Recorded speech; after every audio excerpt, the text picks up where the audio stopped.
the brother. Assalamu alaikum. Alaikum assalam. So there's a group of people that when somebody they love passes away, they will call people to their homes to recite Yaseen or something. Or sometimes they even go as far as posting something on Instagram, Surah Fatiha, to send the blessings upon that person. I wanted to ask, what are your thoughts? It's a good question. Let me just say this. I like the young brothers, mashallah, that come to deen, mashallah.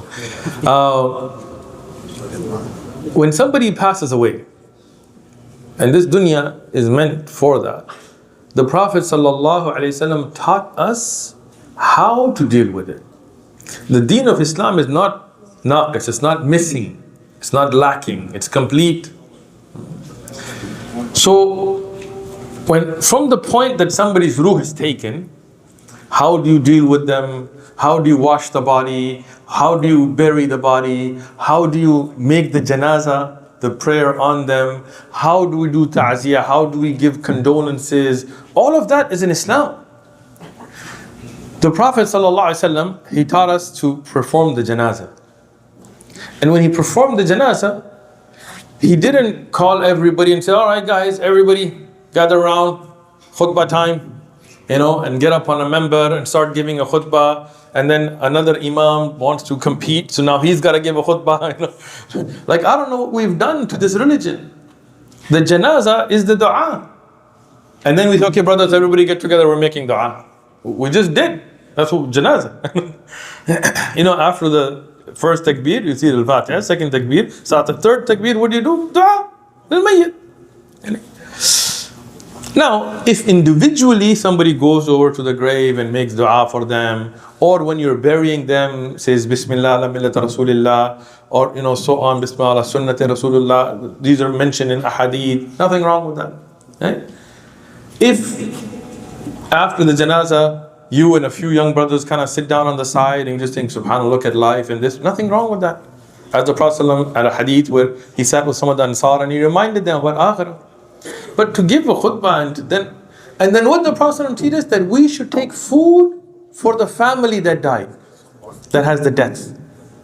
So it's not a hardship on them even for their own cooking. Now our traditions as a community from certain parts of the world, Indian subcontinent, have flipped that, where not only do the people who just had a death in the family have to worry about taking care of that, now they have to worry about guests. And now, oh my God, they had a death and they didn't do Fatiha Sharif and Kul Sharif and this Sharif and that Sharif. I got a question, by the way. How come everything Bidah they call Sharif? Like I never hear Zakat Sharif or Namaz Sharif, it's always like Ajmer Sharif or something, Anyway. So, Milad Sharif, yeah. So this Khatam and this chaliswan and this triswan and briswan, this is not from Islam. This 40-day thing after that, this is a Hindu tradition.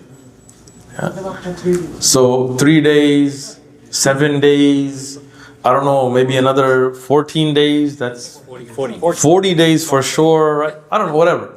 All of this is bid'ah. The Prophet ﷺ didn't do it. In fact, what we should do is the person whose family was affected with their death, we should bring food for them.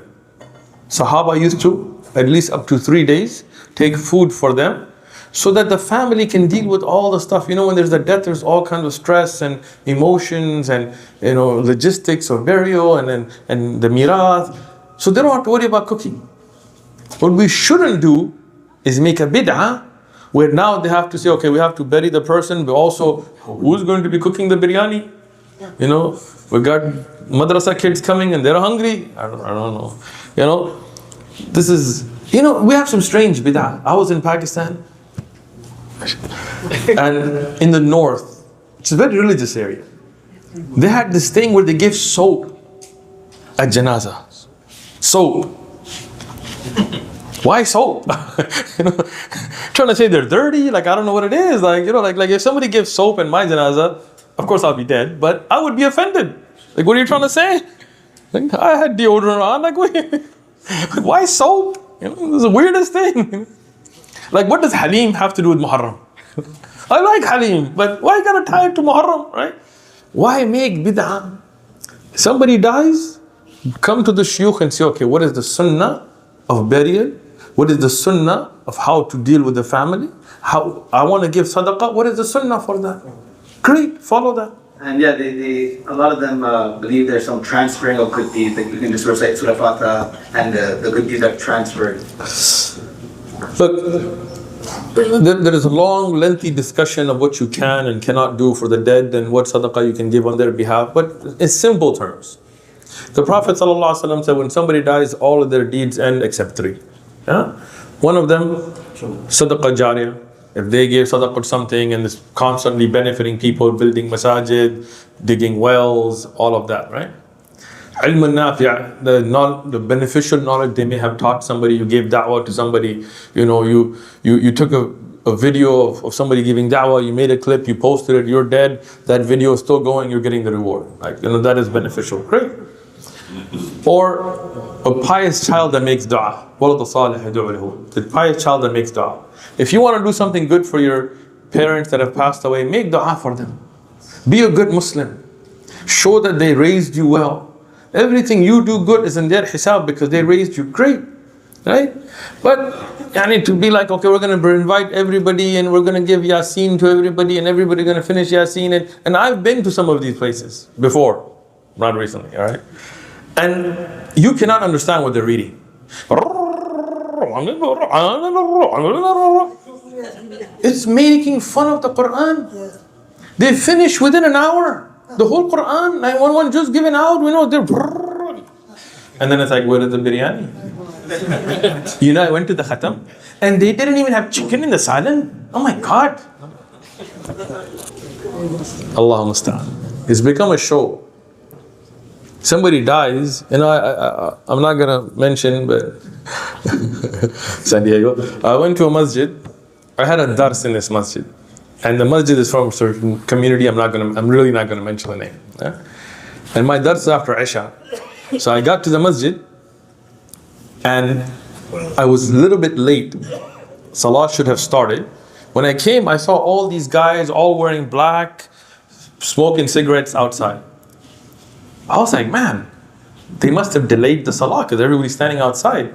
So I get there, I go inside, salah standing. They're praying and all these men are standing outside smoking, wearing all black. It's like they're Italians or something, I don't know.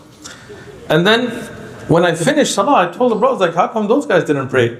I said there was a death in their family and they want to do a khatam, so they're just here for that. Like, wait, they're not going to make salah? So I went outside. I really did, in front of all those guys. And I said, I don't know when you guys started your periods, but if you're not on your period, you should have been praying, right? And they're all guys, so they didn't think it was funny. I thought it was funny. Obviously, they didn't do anything about it. So anyway, so if you want somebody dies, they made it like this thing where you have to do a khatam, and they're not even making salah. A'udhu billah. Allah protect us.